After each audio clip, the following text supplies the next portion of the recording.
Hey there, my name's Lydia. I'm 30 years old. I found out that my husband was cheating on me in the most bizarre way, and today I want to share my story with you. Let me begin by telling you about how I even met my now ex-husband. My ex-husband, Darren, and I met through work. The companies we worked for were working on a big project together, and that's how we met. We were both part of the team that undertook the project, and we got to talking. We quickly realized we had a lot more in common, and as the months passed, I found myself getting more and more attracted to him. What was most attractive about Darren was his work ethic at that time. He was a real go-getter and did not stop working hard until he completed his task. I liked that. And so after we were done with the project, I asked him out. One date turned into two, and then two to three. And before I knew it, we were in a relationship. Darren remained a charming, hardworking man for the 3 years that we dated. He made sure to always take care of me and always encouraged me to work towards a better future. We moved in after dating for 2 years, and at the end of our third year together, Darren proposed to me. I was over the moon about it and was super excited to marry him. At that time, I envisioned us living comfortable and successful lives. Boy, was I wrong. About a year after we got married, Darren's company began letting people go, and unfortunately, he was one of them. Darren was beyond upset that his company let him go, and honestly, so was I. He was one of the best employees that the company had, and it was super upsetting to see Darren so low. However, the two of us decided that it would be best for Darren to take 3 to 4 months off of work to recuperate from the loss of a job and find his motivation to work again. At that point, I was the only one paying for everything. Darren had money saved up, but by the time we hit the 4th month, his savings were barely there. While I didn't have an issue picking up the bills, the biggest one being the mortgage on the house that I had purchased before Darren and I got together, I did have an issue with Darren lounging around at home all day and doing nothing but playing his video games. Darren would promise me every day that he'd look for a job, but he never did. And even when he did it, he only did it initially after the 3 to 4 months were up. He got rejected by a few companies, and that was it. He gave up. Since I was the only earning member and I didn't earn enough to support the two of us, I had to pick up extra hours at the office. And then when I would get back home, I'd have to do the household chores too. I was almost always too exhausted to do anything else. I tried to talk to Darren about it, but he would always tell me that I did the chores better than he did, which may have been true, but I would have still appreciated him doing something. One day, my tiredness and frustration all came to a head. I had just returned home from a long day at work, and Darren greeted me with a snarky, "Why were you late?" His tone made me so mad, I couldn't help but snap. "Why were you so late?" "I was working." "Why do you work so much? You're barely at home anymore." "Are you serious?" "Whoa, no need to get snappy. I was just feeling hungry and I wanted to have dinner with you. You took a long time to come, and now it's going to take a while for you to cook too. I'm sorry for just asking." "You didn't make anything for us to eat at all?" You know I can't cook." "You couldn't have ordered something at least?" "I didn't know what you'd want to eat." "You have got to be kidding me right now." "Why are you getting so worked up?" "Because all you ever do all day is sit around and play your stupid video games." "What else do you expect me to do?" "Darren, you don't have a job. The least you could do was help around the house by, I don't know, doing the dishes or the laundry or even cooking us a simple meal." "You know I'm horrible at that stuff." "I have seen you watch a 3-hour YouTube video on how to fix your PS5. I think you can learn how to do the basic chores." but I could never do it as good as you. I'm not asking for good. I'm only asking that you contribute something to this relationship. If you can't do that, then you need to find a job because I'm exhausted. I cannot keep working these hours and then also come home to do more work. Do you really think that I'm not trying to get a job? Of course I do. I've not seen you apply to a single job since May, and it's been 9 months now. I have applied to plenty of jobs. Oh, really? Then why haven't I heard anything about an interview? None of them responded. If you'd been religiously applying to a lot of jobs these last 9 months, you're telling me that not a single one of them has responded to you? Are you accusing me of lying to you? Maybe I am. Why don't you prove me wrong? I don't have to prove squat to you. As my wife, you're supposed to have absolute trust in me. Oh, yeah? Then as my husband, you're supposed to help me pay the bills. You're impossible. Why do you always have to have a problem with everything, and why do you always have to nag me? Because unless I nag you, you never get anything done. I feel like I'm your mother with the way that I have to constantly tell you to get things done. Do you not think that it's getting exhausting for me too? Maybe if you stopped nagging me so much, you wouldn't be that exhausted. You know what? You're right. I'm going to stop nagging you. I can't spend the night here. I'm going. Figure your own dinner out. I was honestly fuming. I couldn't stand the entitled behavior and I needed space to breathe. So I went over to my best friend Megan's house and I stayed with her for a few days after that. Darren tried his best to get in contact with me and eventually I gave in. After a long talk, Darren promised me that he would be more helpful around the house and that he would start looking for more jobs. That promise of his lasted 2 months. After that, my sister came back into my life. Now, let me tell you a little bit about my sister Lara. Lara and I never had a close relationship. She was always mean to me, and even though she was younger, I was kind of terrified of her. Nothing made me happier than to move out of my parents' home because that meant living away from her. After I moved out, I barely ever spoke to her or even saw her. She didn't even attend my wedding, but I was happy with that.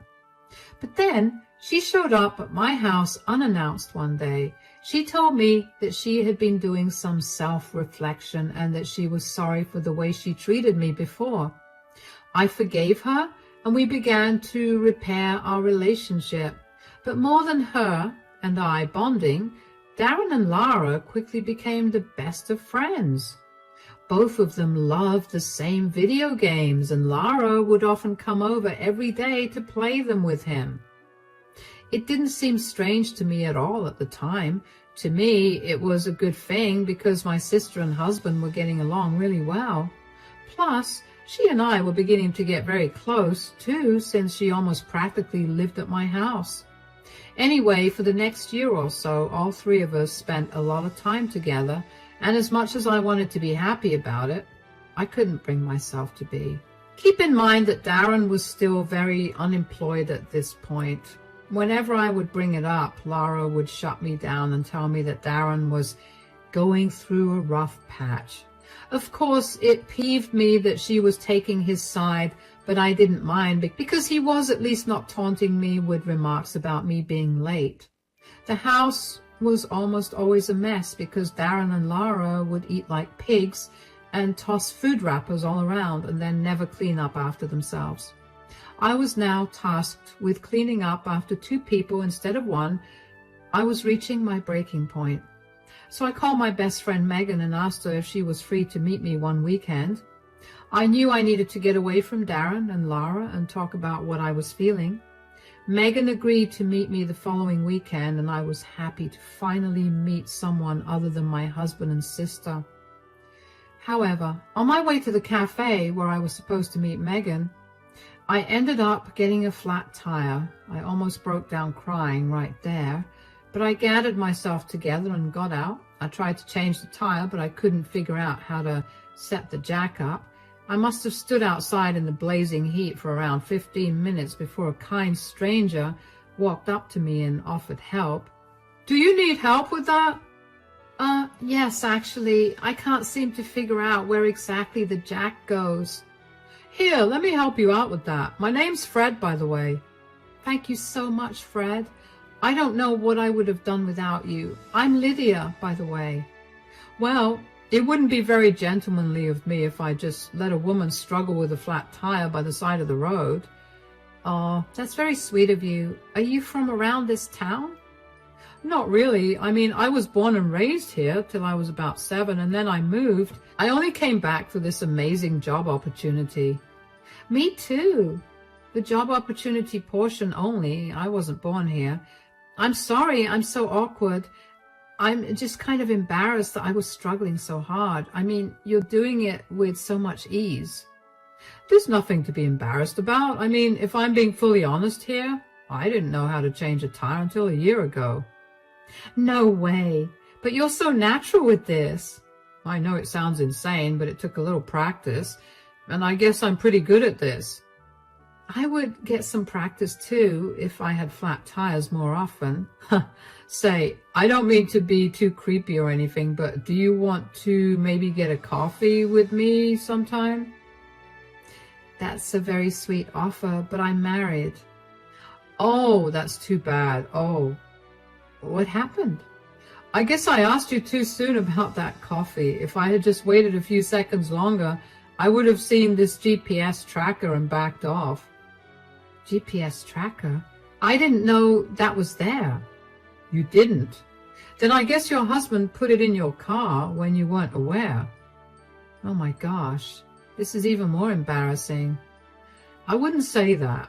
Don't worry about it too much. It should be criminal how easy it is to stalk someone these days. In my opinion, you should just have a word about this with your husband. Yeah, I probably will, actually. Anyways, you're all done. Thank you so much again, Fred. I really owe you one. How about you buy me a coffee, but only as friends? Here's my card. Text me whenever. Sure thing. While I was grateful that someone was there to help me out, I couldn't help but think about what the GPS tracker was doing on my car. I couldn't reason out an excuse for Darren to put it on my car at all.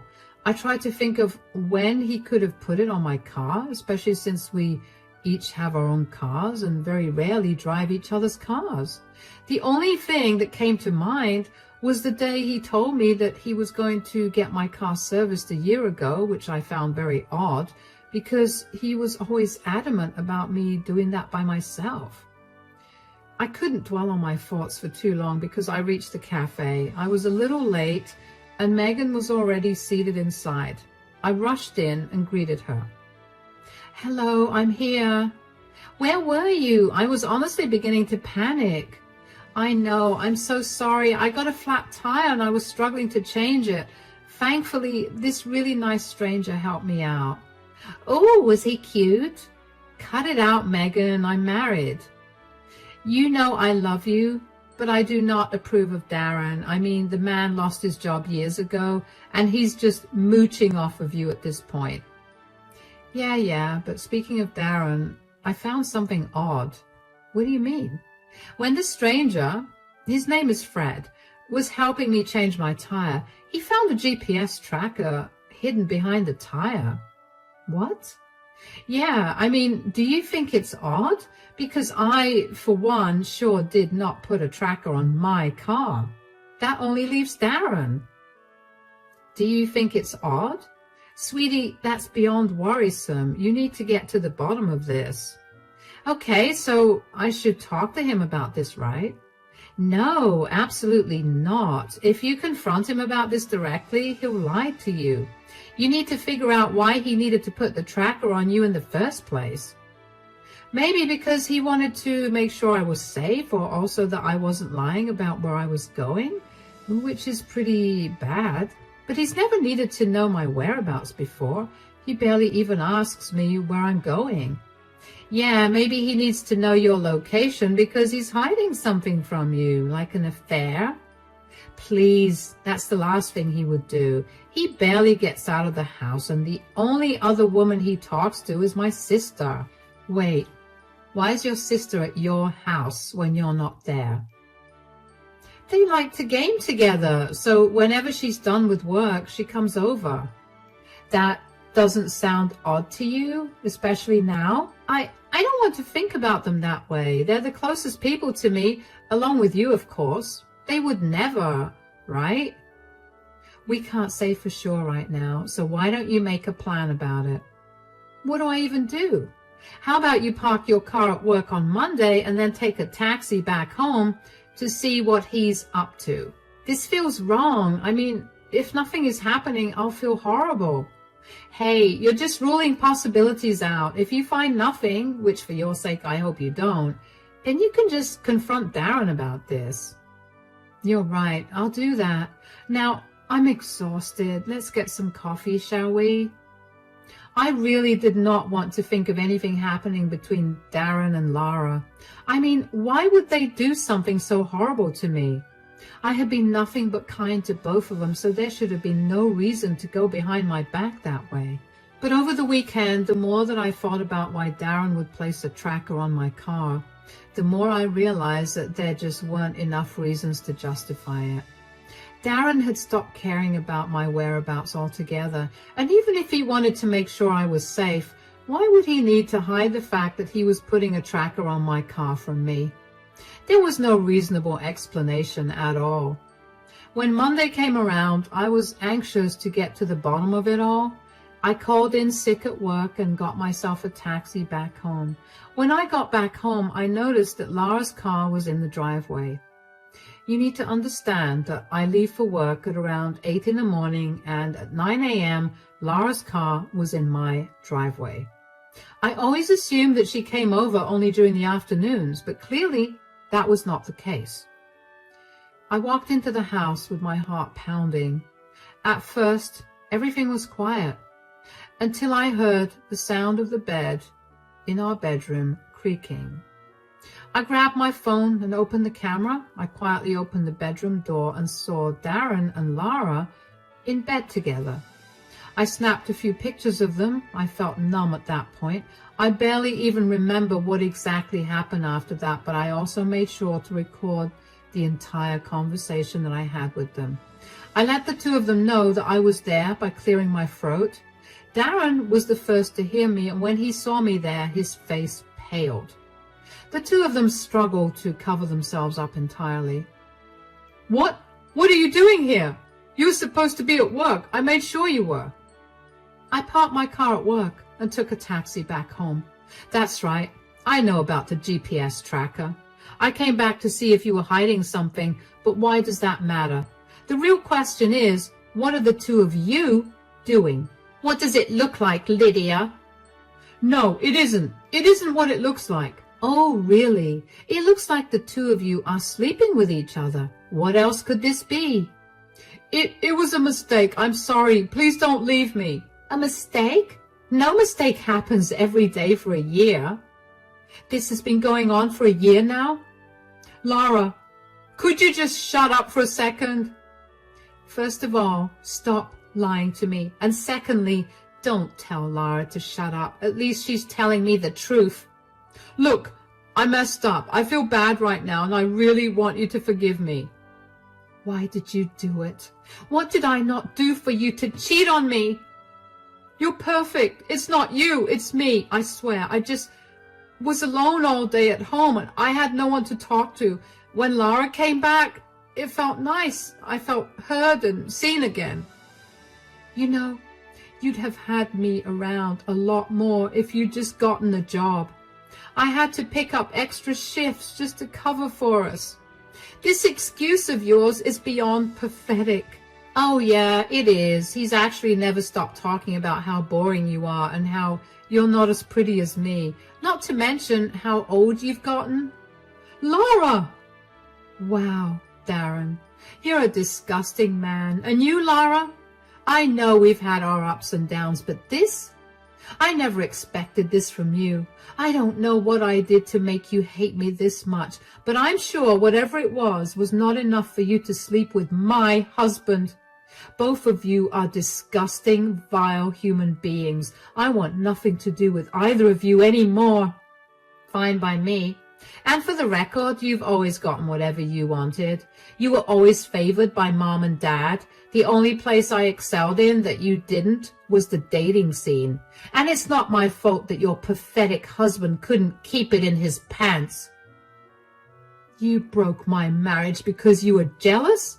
That's pathetic. You can go ahead and leave now.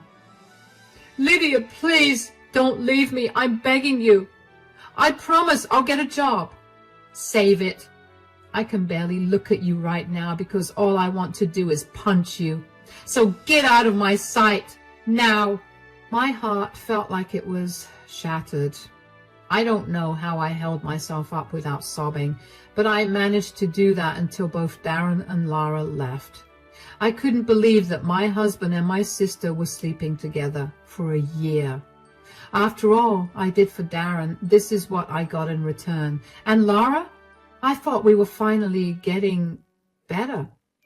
But she was only there to sleep with my husband. She just came to me so she could ruin my life yet again. I updated Megan about everything that happened, and she was over at my house in a jiffy. She stayed with me until I was no longer spontaneously weeping, and then also helped me find a good divorce lawyer. It was a great thing that Darren and I hadn't had any kids, because this was the last thing I'd want them to go through. Darren kept trying to contact me and get me to forgive him, but I refused to listen to him. We had thankfully signed prenups before getting married, so there was no issue about the division of assets. My only issue was that Darren refused to sign the divorce papers. I'm just super lucky that I live in a state where if your spouse doesn't respond to the papers, it becomes a no-fault divorce and the judge gets to approve or disapprove of the divorce. With the evidence I had against Darren for his infidelity and his neglect, the judge barely had to think before approving my divorce. Darren had unwittingly sped up the process of our divorce. It wasn't until 2 months later that he even realized that we were divorced. The only way he found out was because his mother called me to ask me how I could be so crappy to him. I asked her what she meant, and she informed me that Darren had told her that I had been financially abusing Darren and that I had been bringing multiple men home because I thought Darren was not good enough. Of course, I was enraged, and I told her the truth and informed her that we'd been divorced already. I sent her the proof of Darren's affair as well. Let's just say that was not a good thing for Darren. He showed up at my door 3 days later looking miserable. What are you doing here? Did you take pictures of Lara and me that day? Whoa, why are you asking me that? Because my parents found out and now they've kicked me out of the house.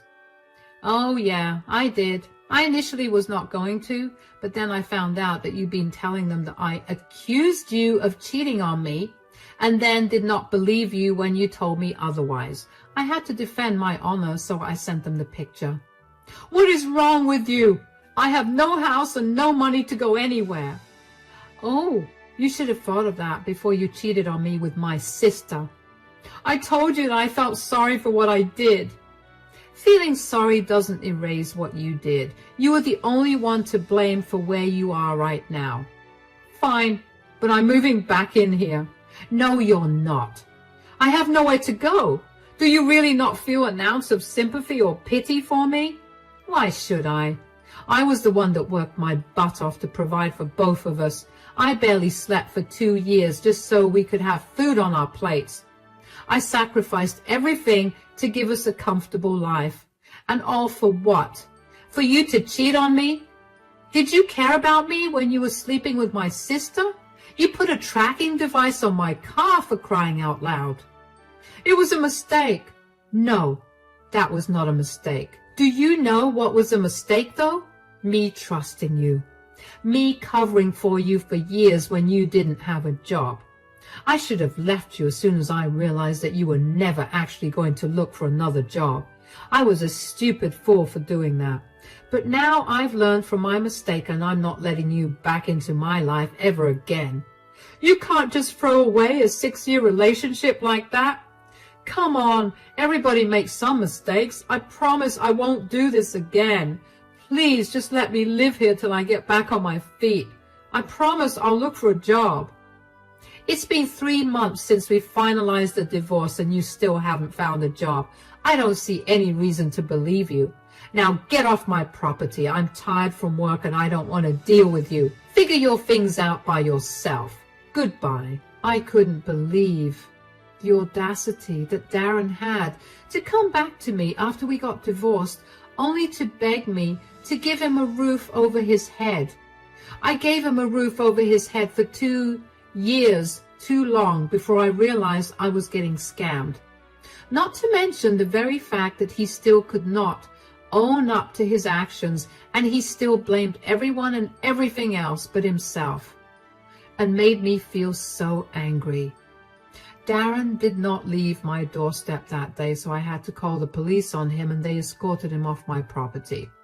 For a while after that, I hadn't heard anything about or from Darren, and I finally began to feel at ease. At some point, though, a mutual friend texted me to let me know that Darren had been going around telling everyone that I cheated. But since I owned our house, I could kick him out, and I did that. Honestly, I didn't care much at that point. A lot of these mutual friends of ours were barely close with me, and I saw no need to defend myself. Although I did send the pictures of Darren and Lara in bed together to the mutual friend who contacted me. What happened after that was none of my concern. Of course, the truth spread like wildfire among them, and a lot of them reached out to me to check in on me. A few of them did contact me only to tell me that I was a horrible person for fabricating evidence of Darren cheating and to call me a crazy lady. While I did appreciate the friends who did contact me to make sure I was doing all right, I couldn't care less about the people who called me crazy. I mean, I knew that those were the people that Darren was leeching off of, and the only thing that I had to say to them was good luck. He's your problem now.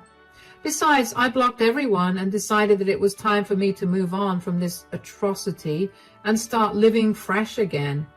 I focused on getting better after the whole thing. I never realized how much I'd been on edge since the divorce started and ended, and how tired I was in general from having to deal with Darren. I finally got to take some days off without worrying about money, and my home has quickly become something I'm excited to come back to. Megan has also been a great support during this time, and I couldn't ask for a better friend than her. Along with Megan, my other source of support has been Darren's family. Yes, they're on my side. They were beyond disappointed with Darren's behavior, and they cut all ties with him. That probably made him even more desperate for a job and a place to live. Not that it was any of my business. As for my family, everyone's cut ties with Lara, and she's been left to fend for her own self. My parents kicked her out of their home and told her to only come back when she truly felt sorry for what she did. It's been a few months, and they're yet to hear anything from her. Once again, I couldn't care less about her.